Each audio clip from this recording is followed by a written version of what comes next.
Olá, bom dia, graça e paz. Estamos aqui mais uma vez tomando meu café com adoçante e estou aqui mais uma vez compartilhando da palavra de Deus, uma coisa que eu faço desde novo, desde me entendo por gente, desde quando eu era católico, ali em São Gonçalo, na paróquia Nossa Senhora de Fátima, cujo pároco e padre era o padre Dicélio Antunes Valente, que foi meu padre da minha paróquia na minha época, na minha infância. Fui criado na igreja católica, parte da minha família é católica e parte é espírita, da Umbanda, Candomblé e kardecista. E é católica. Poucos são evangélicos da família. De maneira que eu estudo a Bíblia desde 12, 13 anos. Tenho 54, graças a Deus. E ao longo dos anos eu fiz seminário teológico, estudei a Bíblia, filosofia, teologia, religião, enfim. E é uma coisa que eu gosto de fazer, né? Pregar o evangelho, ensinar a Bíblia, enfim. Eu queria meditar em Lucas capítulo 1, Evangelho segundo Jesus, segundo Lucas, né? Lucas escreveu Lucas e Atos dos Apóstolos. Capítulo 1, de 1 a 4, cujo título é Para o Conhecimento da Verdade. Repetindo, para o conhecimento da verdade. Amém? Tendo, pois, muitos empreendido por pôr em ordem a narração dos fatos que entre nós se cumpriram, segundo nos transmitiram os mesmos que os presenciaram desde o princípio e foram ministros da palavra. 3. Pareceu-me também a mim conveniente descrevê-los a ti, ó excelentíssimo Teófilo, por sua ordem, havendo-me já informado minuciosamente de tudo desde o princípio, para que conheças a certeza das coisas que já estás informado. Então, o Evangelho de Lucas, ele de uma forma narrativa, jornalística até, eu diria, muito meticuloso, muito cuidadoso com os detalhes históricos e documentos oficiais, ele escreve o Evangelho, né, para os gregos e romanos, e ele escreve a um personagem, um homem importante lá da época de Jesus, chamado Teófilo.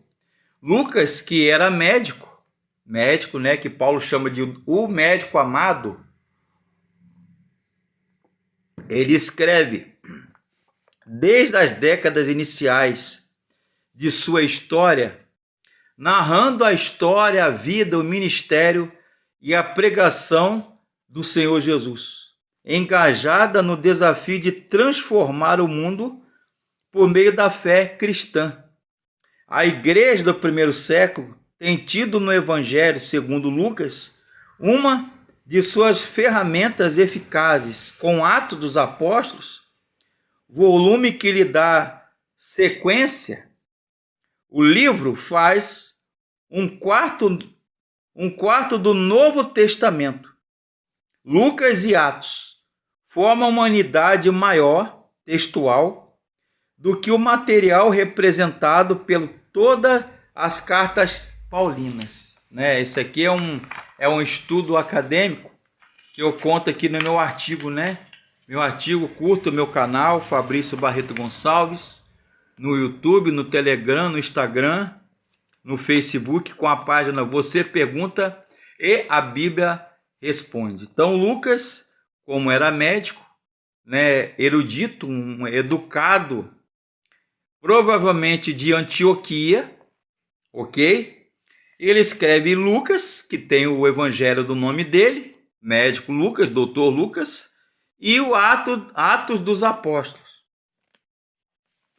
Então, ele transmite o evangelho simplesmente não só contar uma bela história de um homem chamado Jesus. Na realidade, é contar a história impossível dos milagres, das curas, das transformações e dos discursos que Jesus fez e proferiu.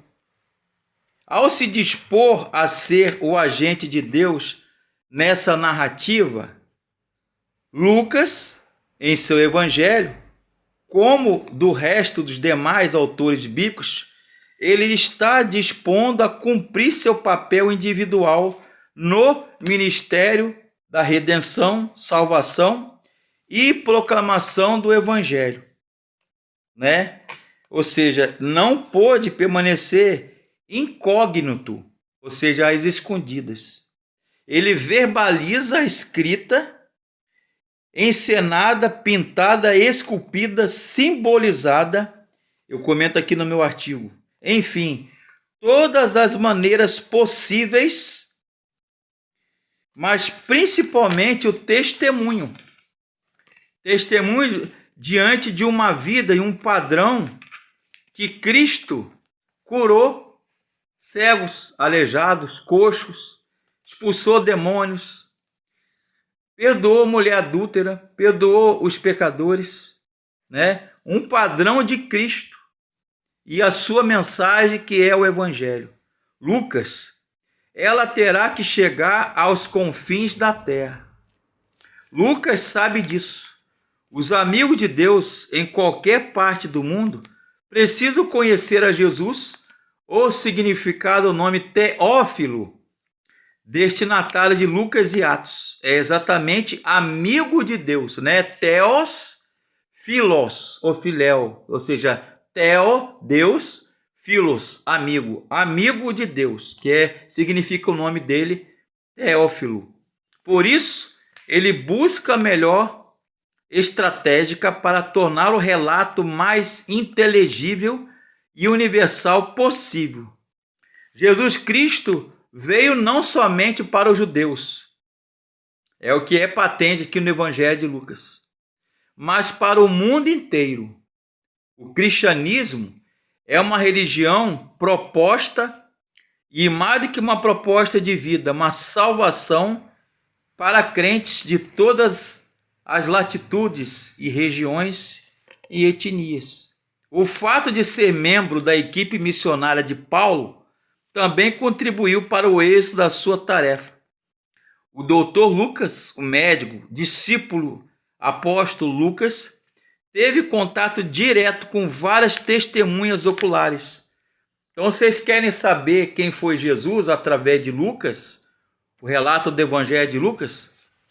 Pensa nos coxos, nos cegos, nos mudos, surdos. Jesus curou, né, um surdo e gago de Decápolis.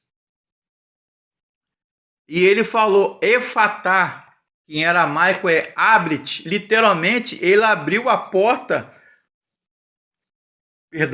do entendimento daquele homem, que era surdo e gago, da cidade de Decápolis. Por que é Decápolis? Porque são 10 confederações, ou 10 cidades chamadas confederadas, Decapolis. Daí a palavra Decá, por isso que eu gosto de grego. Latim, hebraico, aramaico, Yiddish, sânscrito.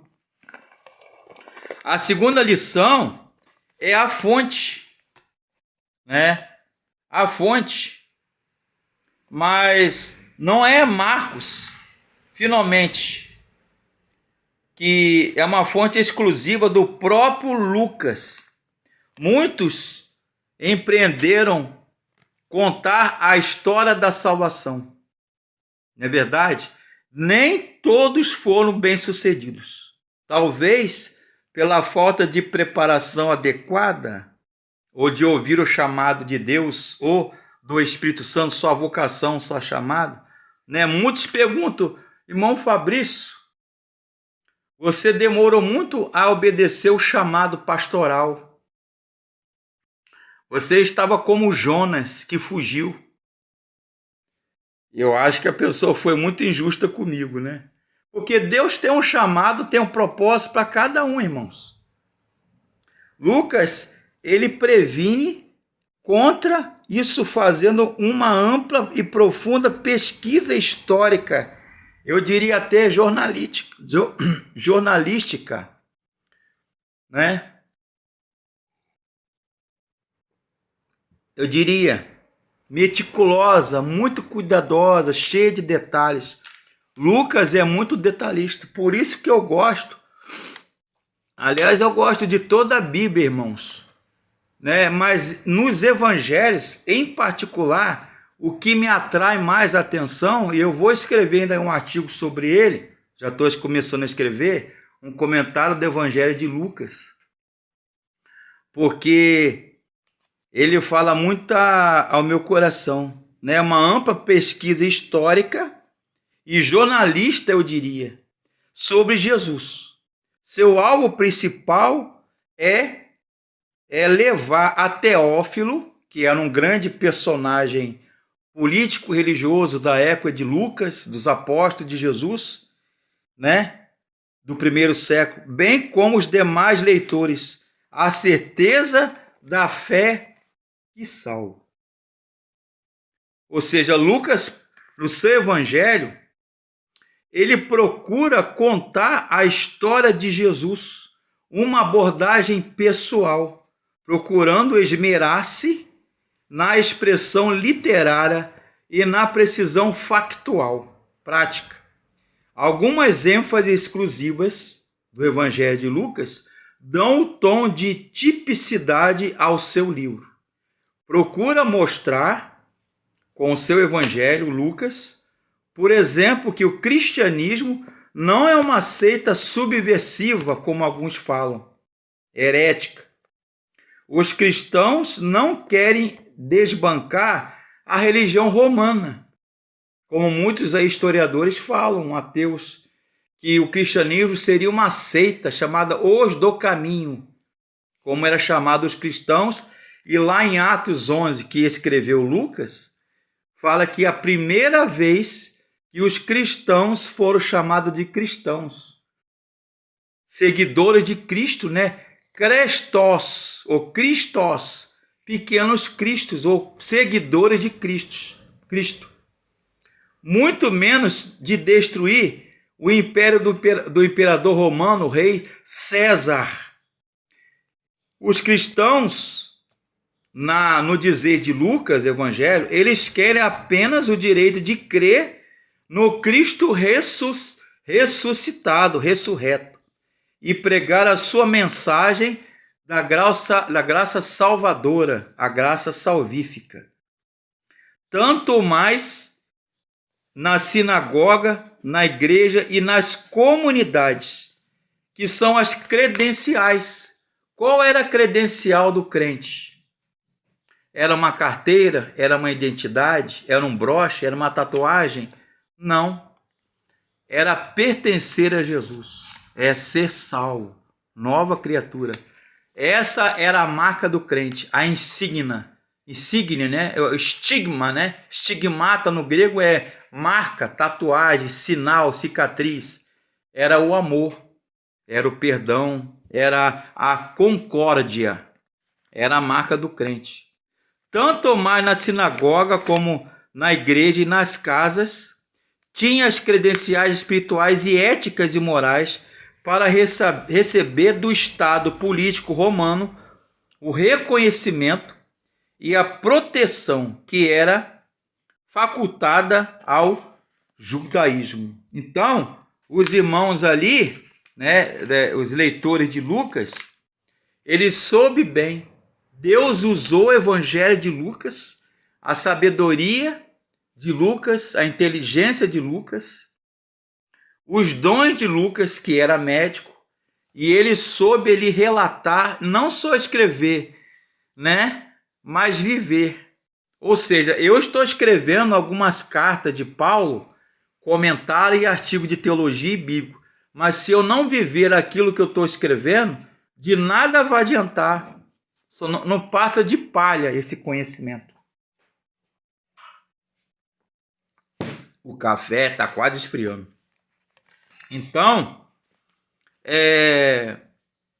Jesus realmente não veio somente para os judeus, como alguns afirmavam na época do primeiro século, mas principalmente os judaizantes, né, os rabinos, os mestres judaizantes, que era uma seita herética do judaísmo, mas para o mundo inteiro. O cristianismo é uma proposta de vida e salvação, mais do que uma filosofia religiosa ou um partido religioso e político. O cristianismo no primeiro século era a mensagem de salvação, que Cristo morreu, ressuscitou ao terceiro dia e nos garante a salvação pelo sacrifício e o sangue dele derramado na cruz. Essa é a mensagem do Evangelho que Lucas retratou muito bem. Curta o nosso canal, dê o seu like, seu joinha, ok? Se você quiser aí depositar uma quantia, não costumo fazer isso, mas eu estou precisando. Graças a Deus estou pelo INSS, né? Mas eu operei meu pé, quase perdi o pé todo, perdi um dedo, para quem me conhece sabe, e eu passo a vida aqui trabalhando, estudando, pesquisando, ganhando livros, às vezes comprando, né? Mas eu estou precisando. Se alguém quiser, eu posso passar o número da minha conta, ok? No Facebook, meu nome é Fabrício Barreto Gonçalves. E no YouTube também. Que Deus abençoe a sua vida. E curta o nosso canal e estudem a palavra de Deus conosco. Evangelho de Lucas é o Evangelho da graça em Cristo. Deus abençoe.